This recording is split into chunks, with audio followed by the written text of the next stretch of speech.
महात्मा बुद्ध की एक ऐसी कहानी जिसमें एक अजीब सा रहस्य बताया गया है, जिससे आप अपने अवचेतन मन की शक्ति का इस्तेमाल करके जिंदगी की कठिन से कठिन सफलता आसानी से प्राप्त कर सकते हैं।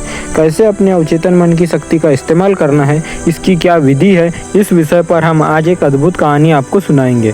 दोस्तों, हमारा जो चेतन मन होता है उससे करीब 9 गुना अधिक ताकतवर हमारा अवचेतन मन होता है। अगर 1 गुना ताकत हमारे चेतन मन के पास है, इसका अर्थ यह हुआ कि उससे 9 गुना अधिक ताकत हमारे अवचेतन मन के पास है, क्योंकि अवचेतन मन ही हमारे पूरे शरीर को नियंत्रित करता है। चेतन मन हमारे दिमाग का एक हिस्सा है जो हमारे विचारों और भावनाओं से प्रेरित होता है, और हमारा चेतन मन तर्क वितर्क करने में हमारी मदद करता है। लेकिन दूसरी तरफ हमारा अवचेतन मन सब कुछ ग्रहण कर लेता है जो इसे चेतन मन देता है। इसलिए जैसा हम अपने अवचेतन मन में सोचते हैं वैसे ही हम बनते चले जाते हैं। क्या आपने कभी इन बातों पर विचार किया है कि कोई व्यक्ति दुखी क्यों है और वहीं पर दूसरा व्यक्ति इतना सुखी क्यों है? एक व्यक्ति सुख और समृद्धि से भरा हुआ है, वहीं दूसरा व्यक्ति इतना गरीब और दुखी क्यों है? एक व्यक्ति भयभीत है जबकि दूसरा व्यक्ति आस्था और विश्वास से भरा हुआ है।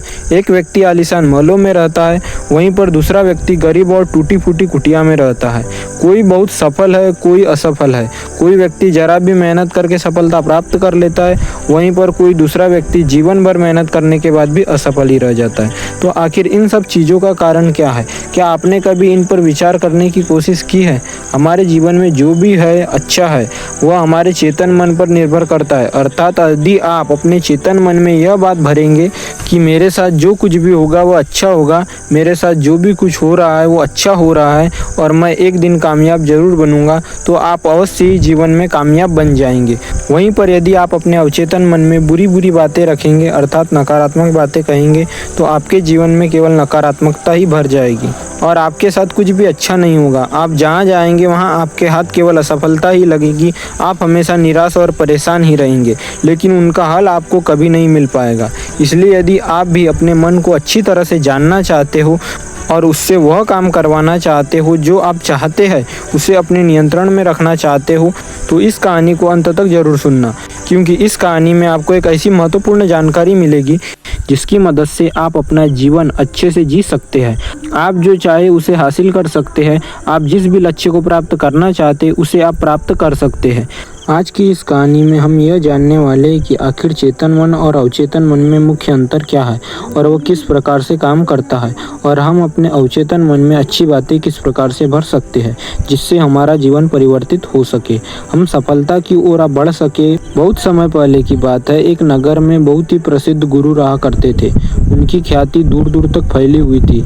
उनके आश्रम में उनके कई शिष्य भी थे। एक दिन संध्या के वक्त वह गुरुवार अपने सभी शिष्यों को बुलाकर उन्हें उपदेश दे रहे थे। वे कह रहे थे, शिष्यों, हमारा मस्तिष्क 2 भागों में विभाजित है, चेतन मन और अवचेतन मन। चेतन मन हमारे मस्तिष्क का पहरेदार है, वहीं पर अवचेतन मन हमारा मालिक है। उन गुरु की आवाज़ सुनकर एक शिष्य ने कहा, हे गुरुदेव, आप ये क्या कहना चाहते हैं? आप कहीं ये तो नहीं कह रहे हैं कि हमारे भीतर कोई और है जो हमें चला रहा है, जो हमारी सारी क्रियाओं पर नज़र रखे हुए है? इस पर गुरुवर उस शिष्य को मुस्कुराते हुए कहते हैं, बनते, मैं तुम्हें एक छोटी सी कहानी सुनाता हूँ। इस कहानी में तुम्हें तुम्हारे सवालों का जवाब मिल जाएगा। इस कहानी को ध्यानपूर्वक सुनना और इसे समझने का प्रयास करना।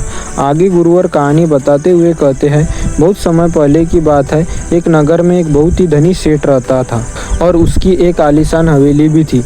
उसकी हवेली के द्वार पर हमेशा एक पहरेदार तैनात रहता था और हवेली में जब भी कोई उपद्रव होता, कोई शोर शराबा होता, तो उसकी आवाज़ चारों ओर गूंजने लगती है और उस आवाज़ को सुनकर आसपास के लोग भी उस महल के पास आते और उस पहरेदार को खूब समझाने की कोशिश करते और कहते, देखो, तुम्हारी हवेली से बहुत सारी आवाज़ें आती है जिससे हमारे घर की शांति भंग हो जाती है। कृपया करके इन आवाज़ों को बंद करो। आखिर इस शोर शराबे में क्या रखा हुआ है?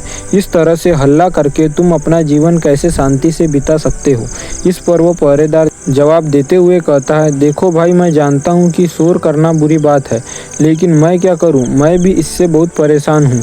जो भी आवाज़ें होती है वह हवेली में होती है, इससे मेरी भी शांति भंग होती है। लेकिन आप मुझे क्यों समझा रहे हैं? इसका कारण मैं तो नहीं, इसका कारण तो मेरा मालिक है। आप उसे जाकर समझाइए। यह बात सुनकर लोग भी यह बात समझ जाते हैं कि बात तो सही है, आखिर इसमें इस पहरेदार की क्या गलती है? यह तो केवल अपना काम कर रहा है, गलती तो मालिक की है। वो उपद्रव करता है, वह शोर शराबा करता है, और जब भी उसे यह सब करने का मन होता है तो वह हवेली के बाहर आता है और उपद्रव करके वो वापस हवेली में जाकर बैठ जाता है। और जिन लोगों को भी उस हवेली के मालिक से तकलीफ़ होती है, जिनकी भी शांति भंग होती है, वे सभी आकर पहरेदार को ही समझाने का प्रयास करते हैं। वो उसे खूब सुनाते हैं, लेकिन क्या उससे यह समस्या सुलझेगी? इस प्रश्न के साथ गुरुवर अपने शिष्यों से कहते हैं, तुम ही बताओ इसका क्या समाधान है। इस पर वे शिष्य गुरु के इस प्रश्न का जवाब देते हुए कहता है, हे गुरुवर, जिन्हें भी उन हवेली के मालिक से तकलीफ है, जो शोर शराबे करता है और लोगों की शांति भंग कर देता है, उन सभी को उनसे बात करनी चाहिए, तभी तो इस समस्या का समाधान निकलेगा। भला पहरेदार की इसमें क्या गलती है? वह तो केवल अपना काम कर रहा है और वह उससे ज़्यादा कर भी क्या सकता है? उसके हाथों में तो और कुछ भी नहीं है। इस पर गुरुवर मुस्कुराते हुए अपने उस शिष्य से कहते हैं, बनते ठीक इसी तरह हमारा मन भी होता है। हमारा चेतन मन मनुष्य का पहरेदार होता है और पहरेदार को यह अच्छी तरह से पता होता है कि क्रोध करना बुरी बात है, बुरे शब्दों का इस्तेमाल करना बुरी बात है, अश्लील ख्यालों में खोए रहना बुरी बात है। अर्थात हमारे चेतन मन को यह बात बहुत अच्छी तरीके से पता है कि गुस्सा करना, आलस करना बुरी बात है, काम वासना जैसे विचार गलत है। यह सभी विचार हमारे भीतर नकारात्मक विचार उत्पन्न करते हैं, जिससे हमारा विनाश होता है। लेकिन वह कर भी क्या सकता है? वह चीज़ उसके हाथ में ही नहीं है, क्योंकि वह चीज़ वह कर ही नहीं रहा। यह तो वह अंदर बैठा मालिक कर रहा है, अर्थात हमारा अवचेतन मन, जो हमसे कोई भी कार्य बहुत ही आसानी से करवा लेता है। अर्थात हम जो भी हासिल करना चाहते, उसमें सबसे बड़ा योगदान हमारे अवचेतन मन का होता है। हम जैसा सोचते हैं वैसा बनते चले जाते। इसलिए तुम्हें अपने भविष्य में जो भी बनना है, जिस लक्ष्य को हासिल करना है, उस लक्ष्य को अपने अवचेतन मन में बैठा लो। अपने अवचेतन मन को समझाओ कि मुझे अपने जीवन में इस लक्ष्य को हासिल करना है। तुम्हारा अवचेतन मन जिस दिन यह बात मान लेगा कि तुम्हें यह हासिल करना है, तो वह खुद ब खुद तुम्हें रास्ते बनाकर देना शुरू कर देगा। इसलिए तुम जो भी हासिल करना चाहते हो उसके बारे में सोचते रहो, अपने अवचेतन मन में बैठा लो। और किसी भी विचार को अपने अवचेतन मन में बिठाने का सबसे अच्छा तरीका होता है, रोज़ रात में सोने से पहले उस विचार को इमेजिन करो, उस विचार के बारे में सोचो और वह विचार तुम्हारे मन में बैठ जाएगा। तो उसे पूरा होने से कोई नहीं रोक सकता, क्योंकि हम जो भी जीवन में है, जो भी हम बनना चाहते हैं, जो भी हम अपने जीवन में हासिल करना चाहते, वह सभी हमारे अवचेतन मन का ही परिणाम होता है। इसलिए जो तुम हासिल करना चाहते हो उसे अपने अवचेतन मन में बिठा लो और दिन रात उसके बारे में सोचते रहो। तुम एक दिन उस चीज़ को हासिल कर लोगे। अगर इस स्टोरी से सच में कुछ वैल्यू मिली हो तो इस वीडियो को लाइक और चैनल को सब्सक्राइब जरूर कर देना, क्योंकि इस चैनल पर डलने वाला कंटेंट आपकी सोच और ज़िंदगी दोनों बदल के रख सकता है।